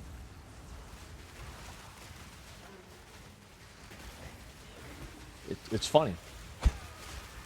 To stop you right there. What do you mean by you did your own research? Did you look at credible sites like New York Times and NPR, or are we talking opinion editorial pieces from Medium? Okay, dude, you don't have to be like... Shouldn't she be looking like with her head like this? Because there's no continuity in this. She really did it wrong. I think where I would have been had I not been doing this channel and conducting my own spooky research. As a normie, I likely would have accepted the train of thought of only listening to trusted... Well, this is what people do, right? I mean, this is the normie brain. The internet's not a credible source? Yeah, right. The credible source is the news company that's owned by a billionaire. Sources like the New York Times or NPR, only for them to end up the same as CNN and be wrong about social distancing. Turns out the experts just made it up. Wrong about the shots, as there was no data saying it would stop the spread, and basically wrong about everything that was making their corporate sponsors billions of dollars during I think that was the red pill moment for a lot of people, was COVID. I think that COVID red pilled more people than probably anything did since... I think that the Iraq thing is what red pilled people against, like the like the Republicans back then. But I was too young to really fully experience that, and I think this was the new version of that. And I think this one, in fact, is even worse because it had a convergence of governmental and private industry that are working together to create a consensus control. Against military-industrial complex? Yeah, mine was Bernie getting screwed over. Yeah, for sure. And like, at that point, I feel like... I mean, see, for me, I that wasn't my red pill moment because I already had that happen with Ron Paul. Like, I have, like, Ron Paul posters from, like, 2008 and 2012 in my closet. And so, like, yeah, by the time Bernie, I'm like, first time, right? Like, yeah, this has already happened.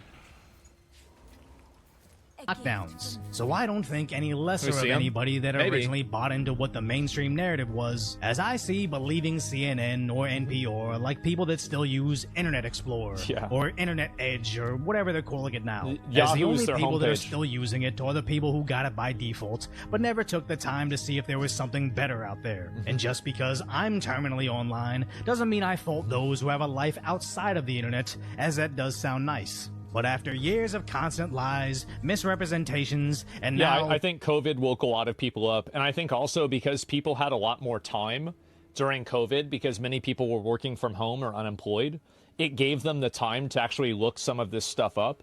And I think that COVID vastly increased the amount of people that were continuous consumers of online content. And I think the process of that caused pretty much everybody to lose trust in, like, every authoritarian organization. Everybody's staying at home in 2021. Yeah, exactly. And I think that COVID was the big red pill. And that's what caused a lot of people to be, like, super distrustful of the media. That's why I think Trump is winning this time, or Trump won this time. I think COVID was, like, the big reason in the way that it was handled. And I think it's just a vibe, really, too. At the same time, COVID could have been much worse. People can't perceive theoreticals. The moment that you give people the idea of a theoretical, you automatically lose like 30%.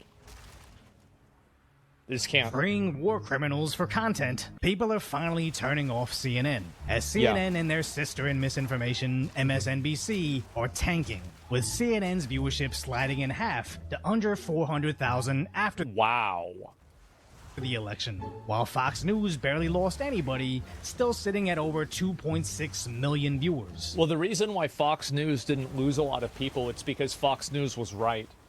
People don't want to hear... People go to the news to know what's going to happen and know what's happening.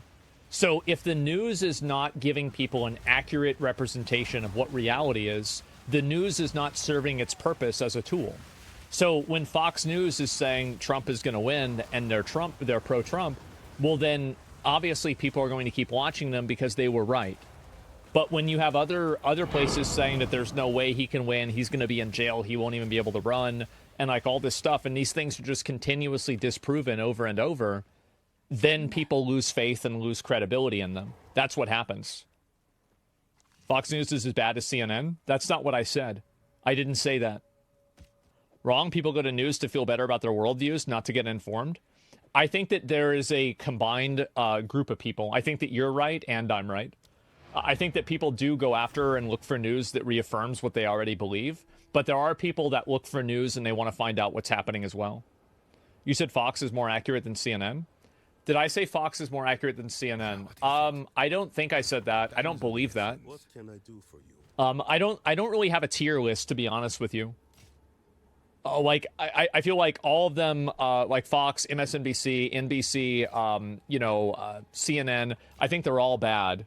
Like, if you want to talk about like one being bad than the other, like, I mean, I guess, yeah, we could have that conversation if you want, but I don't really care a whole lot about it. I think all mainstream media is biased and bad. You said they were more accurate about the election outcome? Oh, they were. Yeah, they were.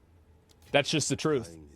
Like, so Fox was more accurate about the election outcome, less accurate about the last election outcome. That's why they paid hundreds of millions of dollars. Yes. Let's just, let's live in reality, guys. Let's just live in reality. That's all I'm asking. As Fox blasts CNN for getting beaten by the Food Network in primetime viewership. The numbers don't lie, and apparently Americans would rather watch cooking competitions than whatever well, fake I could news believe that. CNN Anybody can could believe that. As I often joke about getting more views than CNN, but after 3 years of being on YouTube, sure, I'm not perfect and I've gotten things wrong, but I've never... I don't think that individuals are getting more views than CNN. I think that it's people that are not able to accurately look at the viewership. So there's a number of demographics. It's a streamer thing, doesn't matter, right? But like, I don't think that's entirely true.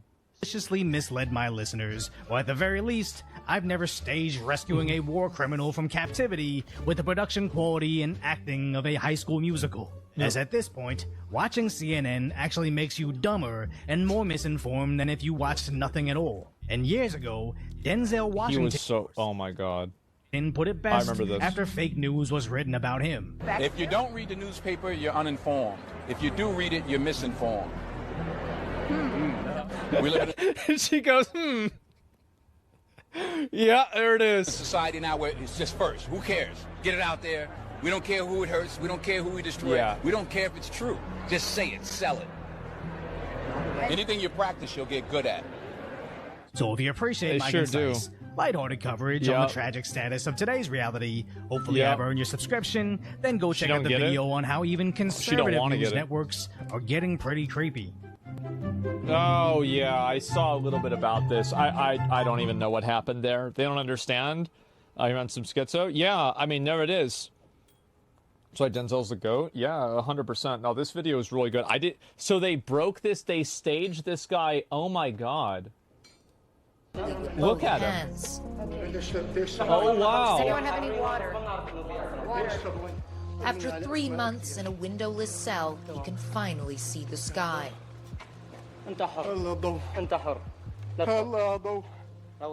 Now, this would be seen as a triumphant moment in journalism if it wasn't for the fact that they just freed a notorious torturer. There's a good chance. Yeah, that's crazy. Wow. Huh, that's kind of a mistake. Yeah, I feel like they kind of messed up with that one. Yeah, there you go. That's the torture. Yeah, I don't know what to say. There's the video right there. Give it a like. That was really fucking funny. I didn't even know this happened. Yeah, I feel like regime prisons won't have that much vents. Maybe you're right. I mean, I have no idea. Like, I know that these prisons were, like, absolutely horrible, right? I mean, they were just terrible, terrible, terrible places. But I'm not an expert on the subject, so I wouldn't really go any farther and talk about it too much. The woman also faked being in a war zone in Ukraine? No way.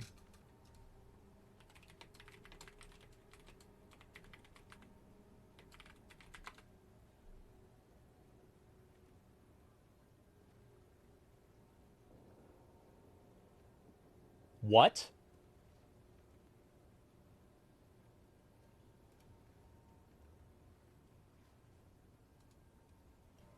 Pro-Russia social media accounts are using false claims about so-called crisis actors to try to get people...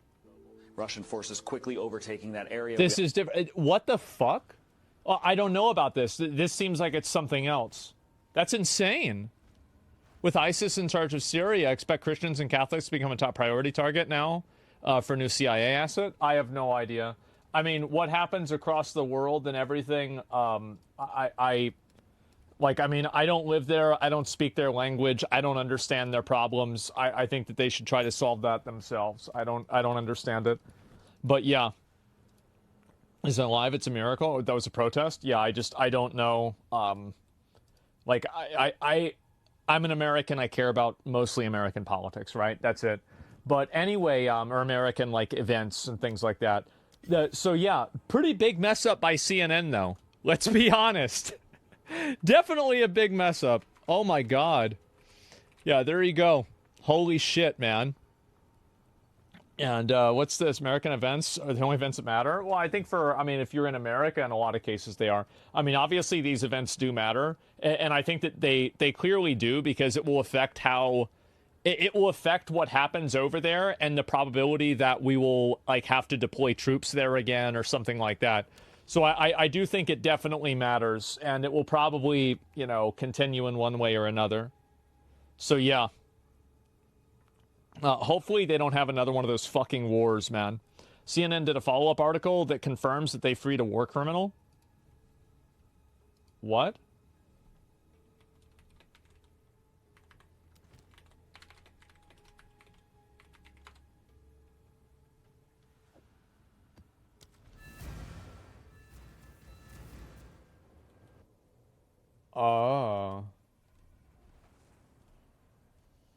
Oops. We can confirm...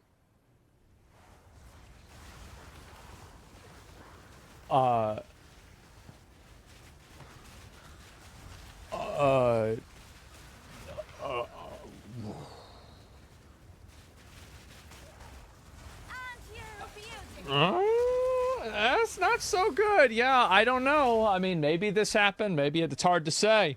But for the U.S. to ignore the global matters, be pulling your opponents at a StarCraft base and letting them rebuild. Yeah, I don't know. I like that metaphor. I like that. And Devil's Advocate, weren't a bunch of free Americans war criminals too? I don't know. I mean, we're talking about a torturer, right? I mean, like, being a torturer is bad. And so, like, I mean, we're not talking about, like, some sort of, like, distinction, by the UN, right? I mean, this is, like, it's like a morally bad thing to do. So, yeah. They use a Hollywood actor in one scene in prison. Like, in my opinion, I think if you do that, you should lose your protections for being a news agency. Like, I don't think you should go to jail for it, but you should just not be able to use being a news agency as a defense. Because you're not doing news. Go to 116? Of what? Like, of this? In reality, this is Austrian news footage about a protest in Vienna calling for action against climate change.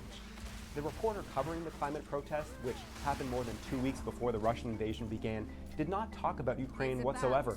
In fact, this reporter didn't... What the fuck? The first video? Oh, I don't know. I mean, like, there's a bunch of other stuff going on. Either way, that's what my opinion is on it, right? Not that one? Yeah, sure. Can they honestly be this retarded? They gotta be doing this for views? I think it's because they don't care and they're just content hungry. And they also probably know that they're losing ratings. And you have to think about it from the perspective of, like, as a news company, you are terrified of, like, for example, what news MSNBC got put on sale by Comcast. Because Comcast might just be selling them because of how unprofitable and how not valuable they are.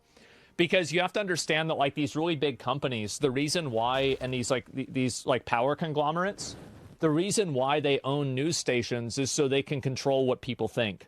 So if they're trying to control what people think, and then that control doesn't work, and somebody like Trump gets elected, which I don't know, it seems like that probably would be against their interests, but it's hard really for me to say. But let's say it is. Well, then why do you have the news agency if you can't use it to do what you want it to do?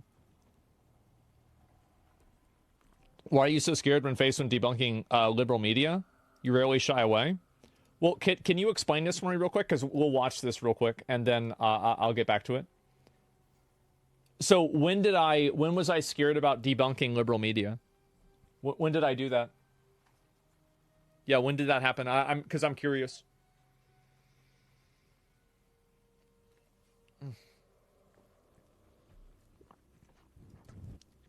Just no. I mean,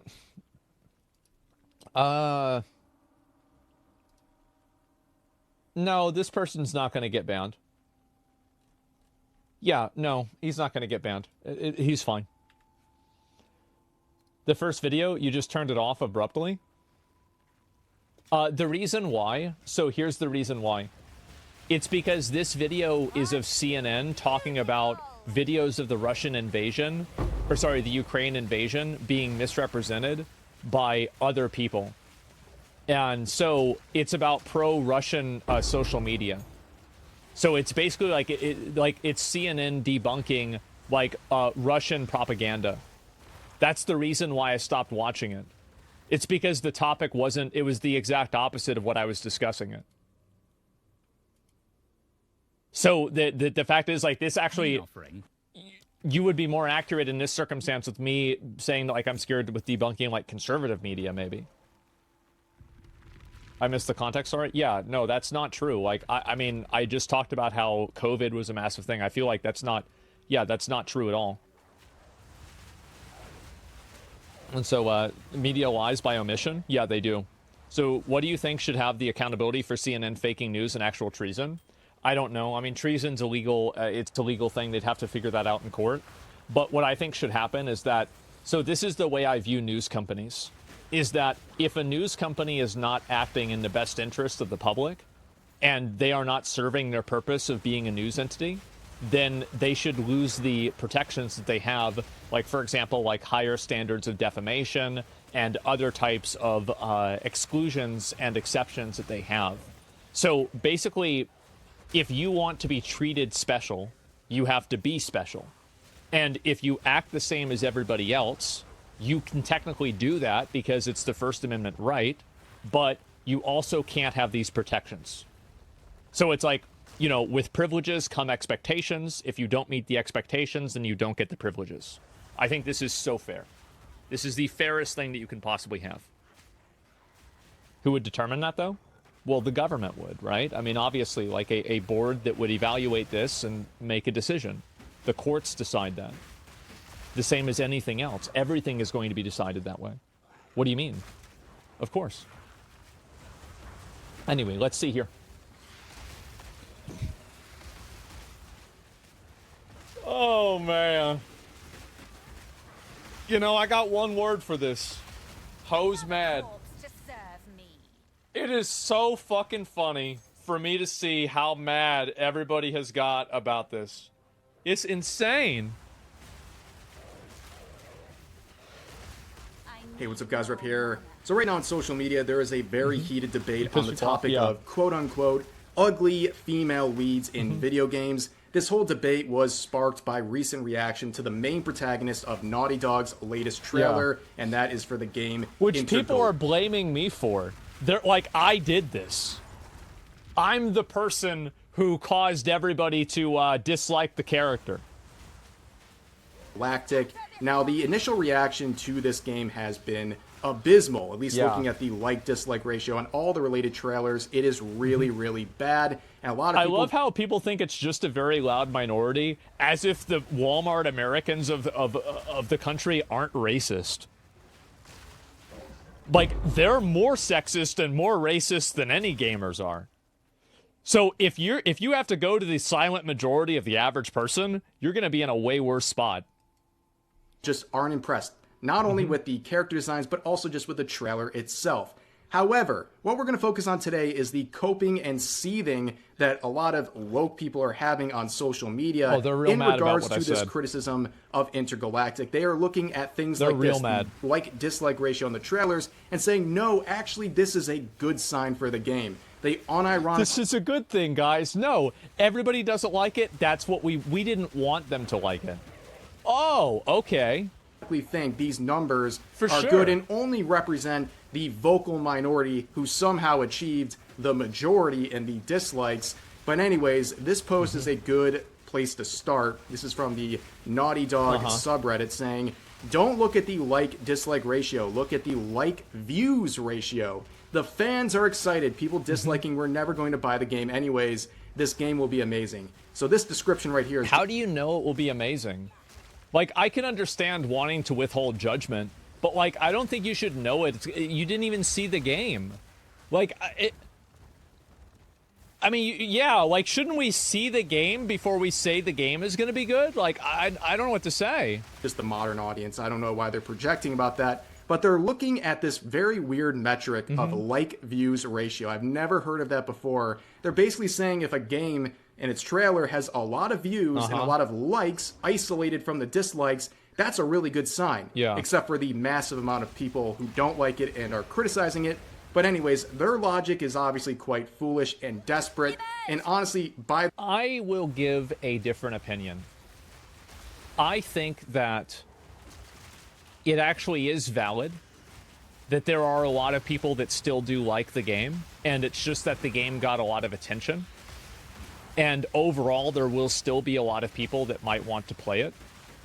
But what my expectation is that it won't be very good, right? Because all 400 people, maybe, right? I think we're gonna have to wait and see what happens. I can't wait for it to fail. I hope it doesn't. I hope the game's good, right? I mean, so I have something to play. But it seems like it probably won't be based off of just prior experiences. Their own logic.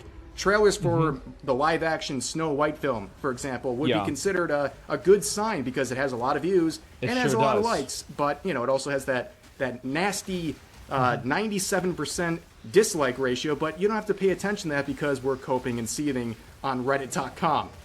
There's also a question that is getting you a lot of hate on Twitter right now. Here we go. And that's asking questions about the main protagonist. Mainly, who is the target audience of this main protagonist? I see death threats in threads like this. People are so angry about this very simple... They really need to cut... I say this all the time. They need to cut down on that. Like, Twitter just needs to perma people that are doing death threats. Like, if you're talking about killing somebody or being violent to somebody in real life, you should just be insta-perma'd. Like, if you're memeing about it or anything else, like, insta-perma. Like, we need to cut down. Like, I mean, there's shootings or shit like this happening. Like, it is radicalizing people, and there's no reason that a person needs to communicate that way. It's not debatable. Yeah, it's like, what are we talking about?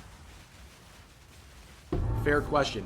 You can like this design. That's a fucking video game. But yeah, it is a fair question to say, what was Naughty Dog thinking when they made this main protagonist for the type of game they're trying to sell? Because there is definitely a target audience of the type of game that they're selling here. Well, here's the truth. Like, again, this is a space bounty hunter game. This is a game for guys. Guys are going to play a game like this. If you have a male audience, there are two ways that you can write a character. And if you either have a male character that they can relate to, or a female character that they can jerk off to. That's it. Any other option is bad. Yep. That's it. Intergalactic. And the average person who's interested in that sort of genre probably doesn't want a main protagonist who looks like this. I think that is a fair thing to raise. I mean, you look at any of the popular female protagonists in old games, all of them were hot and had huge boobs. Like Tifa, Lara Croft, Ivy from Soul Calibur, like, I don't know, Bayonetta, like, she's really hot. Like, not necessarily massive boobs. Samus, right? 6'2" blonde Amazon. Like, what are we talking about? Like, 2B, yeah. Like, every single one of these characters is extremely attractive. And so, like, I don't know what we're even talking about here. It's just a fact of reality. Naughty Dog, but raising these questions gets you a very hostile reaction on social media. And to answer the question, what's exactly the target audience? Well, of course, it's the modern audience that just doesn't show up. I mean, these sort of designs are featured in pretty